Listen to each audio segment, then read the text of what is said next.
음식, 사전적 의미로 사람이 먹을 수 있도록 만든 모든 것을 통틀어 이르는 말입니다. 그러나 음식이라는 것은 사람이 먹을 수 있는 것이라는 사전적 의미를 넘어선 문화 파급력을 가지고 있으며 한 국가 또는 한 민족의 정체성을 나타내기도 합니다. 오랜 역사와 함께 다른 지역 출신이 이해할 수도 먹기도 힘든 이색적인 음식이 만들어지기도 하죠. 지난 2017년 미국 인터넷 뉴스 매체 버즈피드는 외국인 눈엔 혐오스러울 수 있는 세계의 전통 음식이라는 주제로 전 세계 각국의 특별한 요리를 소개했는데, 양머리를 통째로 훈제한 노르웨이의 스말로호베, 부화 직전의 오리알을 삶은 음식인 필리핀의 발룻, 말레이시아의 애벌레 요리 부톳, 중국의 삭힌 오리알 요리 피단, 미국의 오레오 튀김, 그리고 한국의 순대가 선정됐습니다. 떡볶이에 찍어 먹어도 맛있고 해장이 최고라는 순대국밥까지, 한국에서 순대는 엄청난 사랑을 받는 음식인데 왜 순대가 같이 묶여 있을까 의아하지 않으신가요? 실제 외국인들이 신기하게 생각하는 음식은 순대뿐이 아닙니다. 우리 문화가 세계로 나아가는 동안 우리는 아무렇지 않게 즐기지만 외국인의 시선에는 꽤 특이한 한국 음식들이 참 많은데요. 그 중에는 치맥이나 떡볶이처럼 그들의 취향을 사로잡은 것도 위에 순대처럼 그렇지 않은 것도 있죠. 그래서 오늘은 전 세계에서 한국인만 먹는 음식을 좀 다뤄볼까 합니다.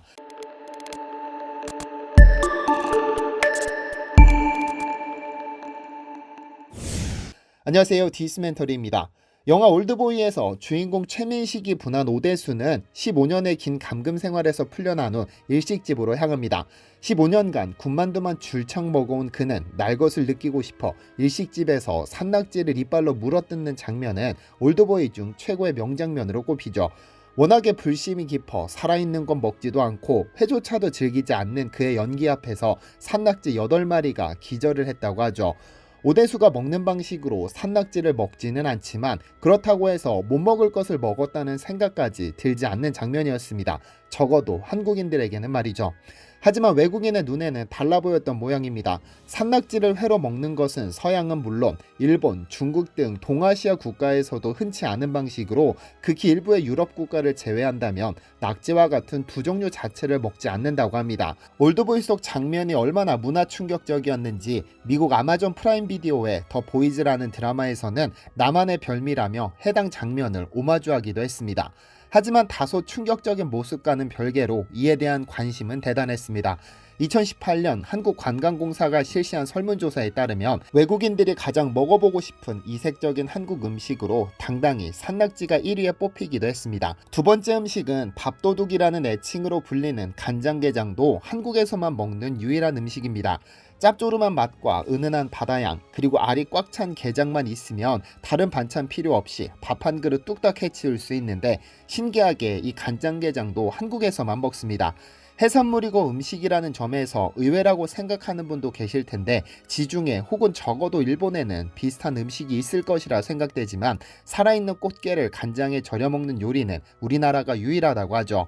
중국에서 현재 우리나라의 간장게장이 유래했다는 설이 있으나 이는 명확하지 않으며, 우리가 먹기 시작한 것은 최소 1600년경으로부터 추정되고 있습니다. 과거에는 게장이라기보단 게젓, 해장, 해해라는 이름으로 불렸었죠. 일본주 소믈리에 추조 가즈오 주한 일본 대사관 공보문화원장은 일본 사케와 궁합이 맞는 한국 요리로 간장게장을 뽑으며, 가장 좋아하는 한국 음식인 간장게장과 사케는 한 번 맛보면 끊을 수 없다고 감탄하기도 했죠. 그런데 의외로 영미권 외국인들이 가장 먹고 싶은 한식으로 간장게장이 선정되기도 했습니다. 중화권 대형마트에서도 한국의 간장게장의 인기가 상당히 높아지고 있다고 하니 김치와 더불어 우리나라의 대표 음식이 되었다고 봐도 무방한 것 같습니다. 세 번째는 도토리묵입니다. 가을에 산에 오르면 흔히 볼 수 있는 도토리는 참나무인 상수리나무, 졸참나무, 떡갈나무, 신갈나무, 갈참나무, 굴참나무 등의 열매를 총칭하는데요. 이 도토리는 인류 역사상 최초의 주식이라는 그 역사에 비해 전 세계적인 대중음식이 되지 못한 아이러니함을 간직하고 있습니다. 그런데 다람쥐가 몰래 숨겨놓고 먹는 열매라고 알려진 도토리는 원래 돼지에서 유래했습니다. 15세기 초 쓰여진 향약 구급방에 따르면 돼지가 먹는 밤이라는 뜻의 도태밤에서 점차 변형되어 도토리가 되었습니다.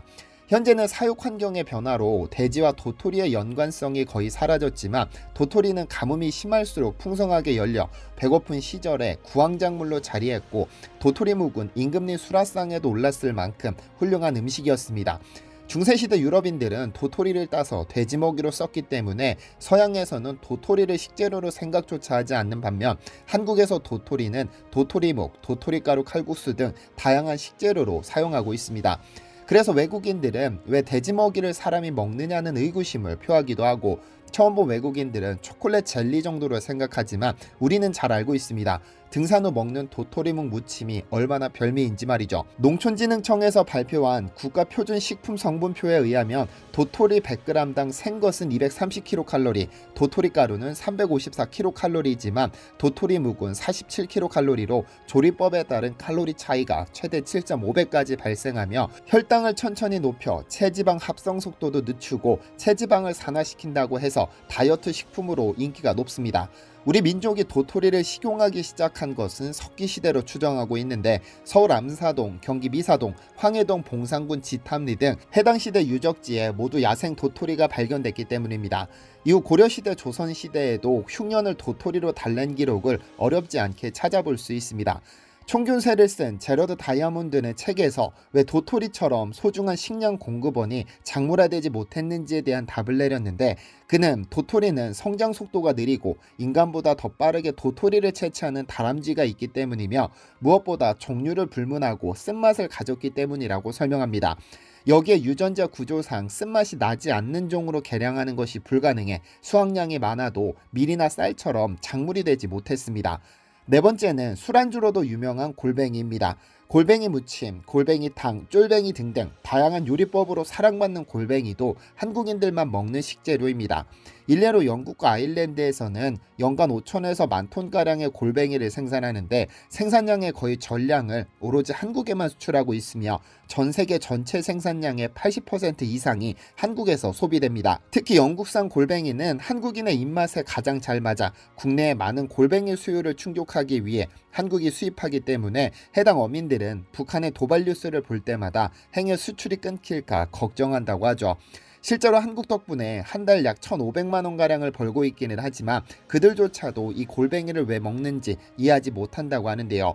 고작 일본 정도를 제외한다면 골뱅이를 비롯한 소라, 고등, 우렁이, 다슬기는 대부분의 국가에선 식재료로 사용하지 않고 있습니다. 잘못된 해석이긴 했지만 얼마나 익숙하지 않은 식재료인지 영국 BBC는 한때 골뱅이를 한국의 정력제라고 소개하기도 했습니다. 다섯 번째는 깻잎인데요. 참고로 우리가 먹는 깨는 참깨와 들깨 두 종류인데 잎사귀를 섭취하는 것은 들깨입니다. 참깨 이파리를 섭취하는 경우는 없고 들깨 이파리를 따서 먹는 것이 깻잎인데요.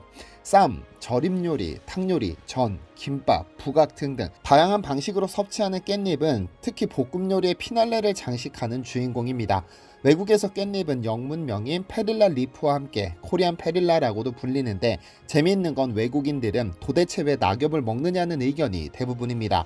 그도 그럴 것이 들깨라는 식물 자체가 한국을 포함 중국, 일본, 인도 등 아시아 지역이고 그 중에서도 한국만의 깻잎을 먹을 뿐 서양에서는 상당히 생소한 식물이기 때문인데요.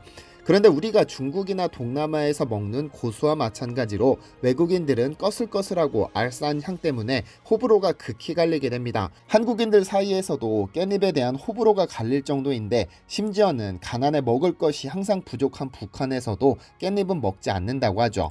여섯 번째는 콩나물입니다. 이건 역시 의아하게 생각하는 분들이 많을 텐데요. 국밥은 물론 비빔밥의 재료, 각종 찜 요리에 빠질 수 없는 아삭한 식감으로 사랑받는 콩나물은 외국에서는 찾아보기 힘든 음식입니다. 실제 외국에서 콩나물이라고 번역되어 사용되는 것은 대부분 숙주나물이라고 할 정도로 콩나물은 상당히 이질적인 식재료인데요. 심지어는 털과 다리가 달린 유령이라고 생각해 부정적인 이미지를 갖고 있다고 하죠. 그래서 외국의 몇몇 유튜버는 이 콩나물이 빠르게 자라는 모습이 특이해 이를 타임랩스로 녹화해 신기한 유튜브 영상으로 제작하기도 합니다. 나물로 무쳐 먹기도 좋고 콩나물국을 끓여 먹어도 좋은 콩나물에는 아스파라긴산이 풍부해 숙취 해소의 왕이라고도 불리는데 왜 외국에서 먹지 않는지 의아할 뿐입니다. 마지막으로 참외입니다. 노란색 줄무늬, 아삭한 식감, 달콤한 가집으로 수박과 더불어 여름철 대표 과일로 꼽히는 참외는 외국에 비슷한 품종이 없어 멜론을 먹습니다. 분류학적으로 보자면 참외는 멜론의 변종이기도 한데 우리가 동남아에 가면 망고스틴 등을 즐기는 것처럼 외국인들이 한국에 방문하면 꼭 먹어봐야 하는 과일 중 하나로 꼽힙니다. 그런데 워낙에 외국에서 생소한 과일이기 때문에 국제 명칭조차 없었는데 지난 2016년에야 국제식품규격위원회 코덱스가 참외에 코리안 멜론이라는 명칭을 부여했습니다. 그런데 이 멜론을 먹는 방식이 익숙한 외국인들이 참외를 잘못된 방식으로 섭취했다가 아쉬움을 자아내는 경우도 있습니다. 한식이 워낙에 유명한 일본에서 한 네티즌이 전혀 달지 않다, 실망이다라며 자신의 SNS에 참외 후기를 남겼는데 사진을 본 한국인들 사이에서 탄식이 터져 나왔습니다. 왜냐면 참외의 단맛을 담당하는 씨 부분을 전부 도려냈기 때문이죠. 우리가 잘 알다시피 참외의 핵심은 말캉말캉한 과즙과 씨가 어우러진 부분인데 이를 전부 도려냈으니 외국인들에게 얼마나 참외가 생소한지 알 수 있는 대목입니다. 오늘 소개해드린 식재료 외에도 홍어, 육회, 번데기 등 우리나라에서만 먹는 음식은 수없이 많습니다. 일본의 초밥이 처음에 그랬던 것처럼 우리에게만 사랑받는 우리의 음식이 언젠가 외국인의 식탁에 안착하는 날이 오기를 기대해 보겠습니다. 디시멘터리에서는 여러분의 제보를 기다립니다. 제 채널에서 다뤘으면 좋겠는 뉴스 또는 널리 알려졌으면 하는 영상은 디시멘터리 네이버.com으로 보내주시면 소중히 제작하겠습니다. 시청해주셔서 감사합니다.